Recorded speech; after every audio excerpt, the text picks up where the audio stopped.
Hello नमस्कार दोस्तों, आप देख रहे हैं पहाड़ी ग्लोबल चैनल को। और आज हम लेकर आए हैं बहुत ही दिलचस्प टॉपिक आपके लिए, जो इंटरनेशनल टॉपिक है और हर जगह चर्चाओं में है। आप सोशल मीडिया में देखें, न्यूज चैनल पे देखें। ये है क्या टॉपिक? टॉपिक है टैरिफ। टैरिफ का सिलसिला जो मीनिंग है वो है कि हम किसी देश से कोई इंपोर्ट करते हैं, किसी सामान को हमने इंपोर्ट किया, हमने सामान को आयात किया, तो वो सामान हमने जो लिया है उस सामान पे पर्टिकुलर पे क्या टैक्स लगा है, क्या टैक्स लगना चाहिए, या जो आजकल जो डिस्कस चल रहा है टैरिफ के ऊपर, तो यही जो कर है, जो वो सामान के ऊपर जो कर लग रहा है वही टैरिफ है। तो इस टैरिफ को लेकर दोनों देशों के बीच में, यूएस के जो ट्रम्प हैं और इंडिया से जो मोदी गवर्नमेंट है, दोनों के बीच में काफी आजकल विवाद चल रहा है इसके ऊपर। ये कहूंगा कि ट्रम्प गवर्नमेंट ने कोशिश करी है कि किस तरह से इंडिया पे प्रेशर बनाया जाए, बट क्या ये इंडिया जो है प्रेशर में आने वाला है? इसी को लेकर आज आज आपको बहुत ही बेसिक और सिंपल सेंस में समझाऊंगा। ट्रम्प और जो इंडिया के बीच में जो चल रहा है ना, वो सिस्टम थोड़ा सा खराब चल रहा है। कोर रीजन क्या है, सिंप्लीफाइड समझाऊंगा। पहले टाइम पर ट्रम्प और मोदी जी की अच्छी खासी बनती थी। आपने देखा होगा हाउडी मोदी, नमस्ते ट्रम्प जी, और ये सब मोदी जी ने सिलसिला जाके वहां पर जाके प्रमोट भी किया था कि अब की बार ट्रम्प सरकार। तो ये क्या था, ये एक रिलेशन थे। ये मान सकते हैं कि ट्रम्प को वहां पर जाके प्रमोट कर दिया था। सरकार तो किसी की भी बन सकती है, आप किसी को प्रमोट कर रहे हैं तो सोच समझ के कर रहे हैं। तो इन दोनों का जो अलायंस है, ट्रम्प और मोदी जी का जो गवर्नमेंट का अलायंस है, या ये मान लो जो दोस्ती है, जो अलाइनमेंट है, वो क्यों है? पॉलिटिकल पार्टी है, उनका आइडियोलॉजी क्या है? वो एक ही तरह से सोचते हैं कि नेशनलिस्ट होना चाहिए। अमेरिका की तरफ से सोचता है अमेरिका फर्स्ट, या इंडिया की तरफ से मोदी जी सोचते हैं कि इंडिया फर्स्ट, नेशन फर्स्ट। हमारी ये सोच है। तो दोस्ती में सब कुछ अच्छा चल रहा था। 2024 में क्या हुआ कि जो इलेक्शन हुआ था तो ट्रम्प गवर्नमेंट जीत गई थी।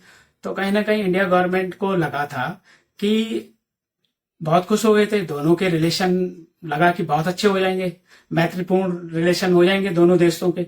बट उन्होंने लगा कि हमारे उसमें यूएस कोई ज्यादा इंटरफेयर नहीं करेगा, बट ऐसा नहीं हुआ।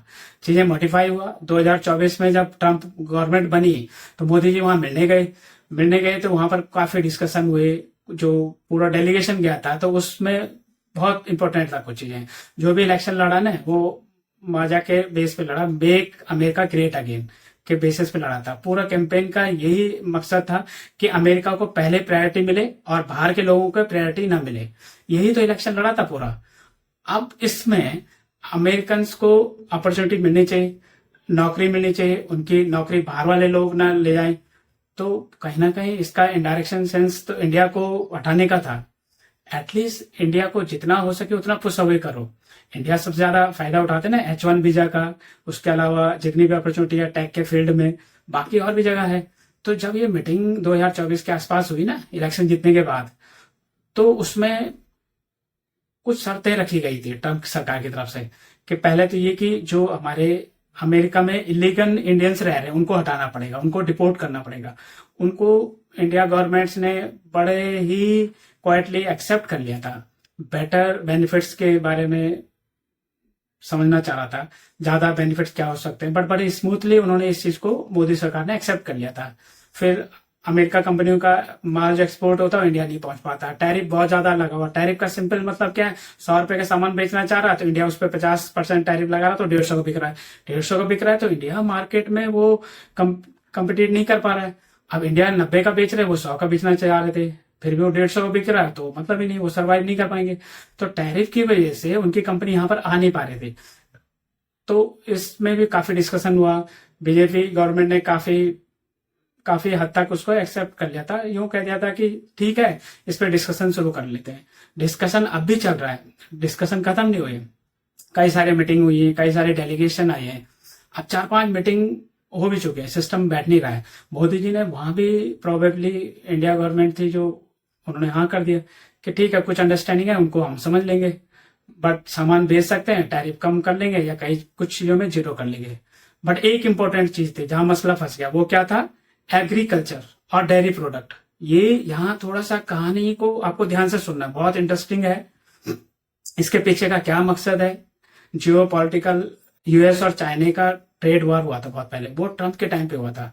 चाइना को काफी टाइम से ही वार्न करते हुआ आ रहा था कि ये अभी नहीं, 125%, 220, ये सब हवा में बातें चल रही थी, वो नहीं। उसके अलावा इनका ट्रेड वॉर हुआ था। उस ट्रेड वॉर में यूएसए ने चाइना के ऊपर काफी रूल्स एंड रेगुलेशन लगा दिए थे, जो चाइना ने उसका जवाब दिया। चाइना ने जवाब क्या दिया? यूएस के जो एग्रीकल्चर प्रोडक्ट है, दूध, चीज, सोयाबीन, कोर, ये सब चीजें, यूएस का जो सारा सामान था, जो फार्म एग्रीकल्चर से निकल के आता है, बहुत सारा सामान था जो चाइना में बेचता था। जब ट्रेड वार हुआ तो यूएस ने ऑब्जेक्शन शुरू किया, तो चाइना ने ये सारी चीजें बैन कर दी। बैन नहीं करी, मतलब कम कर दिए, प्रोडक्ट लेना कम कर दिया। बहुत सारा कंज्यूम होता था वहां पे, यूएस को बहुत भारी नुकसान हुआ था।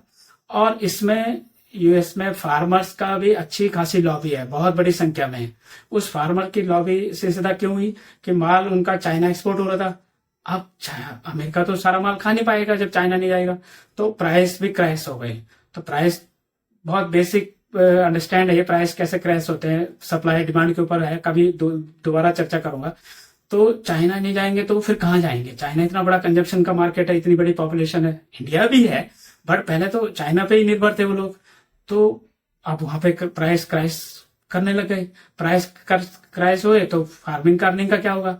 यही हुआ वहां पर 2018-19 के आसपास में ट्रम्प को $28 बिलियन, बहुत बड़ी रकम होती है, ये उनको सब्सिडी देनी पड़ी वहां के फार्मर को। मतलब ये लगा लो, पाकिस्तान अगर लोन लेगा तो $2-3 बिलियन लेगा, $28 बिलियन। तो वो सब्सिडी देने से बहुत फर्क पड़ा था यूएस गवर्नमेंट पे, तो वो फिर भी इलेक्शन हार गया था 2020 में। ट्रम्प जो है इतनी सब्सिडी देने के बाद भी वहां पर इलेक्शन हार गए। इतनी बड़ी लॉबी है वहां पर, स्विंग स्टेट है कुछ, वो किसी की तरफ भी जा सकते हैं, कुछ स्टेट फिक्स हैं। मैं तो इन्हीं को, डेमोक्रेट को डालूंगा या रिपब्लिकन को डालूंगा। कुछ ऐसे स्विंग स्टेट हैं जहां पर फार्मर अच्छी खासी पॉपुलेशन है, जैसे ओहायो, मिशिगन, ऐसे स्टेट है जहां पर फार्मर की अच्छी खासी लॉबी है। फार्मर्स का बिजनेस का जो है ना, बहुत बड़ा वहां पर बड़ा वो लॉबी है। तो एग्री बिजनेस होल्डर है, उनको जो बहुत तगड़ा नुकसान हुआ था, उन्होंने, ट्रम्प ने सब्सिडी दी उनको, इसलिए आप सब्सिडी नहीं देते तो वोट करते। वोट तो वैसे भी उन्होंने दिए नहीं दिए, वो तो हार गए थे।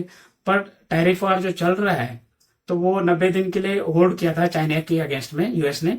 अब वो हो सकता है ना हो, उसकी तो अभी बहस चल रही है। अब बात यह है कि चाइना एग्रीकल्चर का प्रोडक्ट नहीं लेगा तो कौन लेगा? तो इंडिया को लेना पड़ेगा। अब ऐसा कौन सा कंट्री है जो इतना तेजी से कर सकता है? इतनी बड़ी पॉपुलेशन तो इंडिया की है। अब इंडिया की जो गवर्नमेंट है वो कह रही है टैरिफ तो हम हटा देंगे, बट हम एग्रीकल्चर और डेयरी प्रोडक्ट पे नहीं हटाएंगे।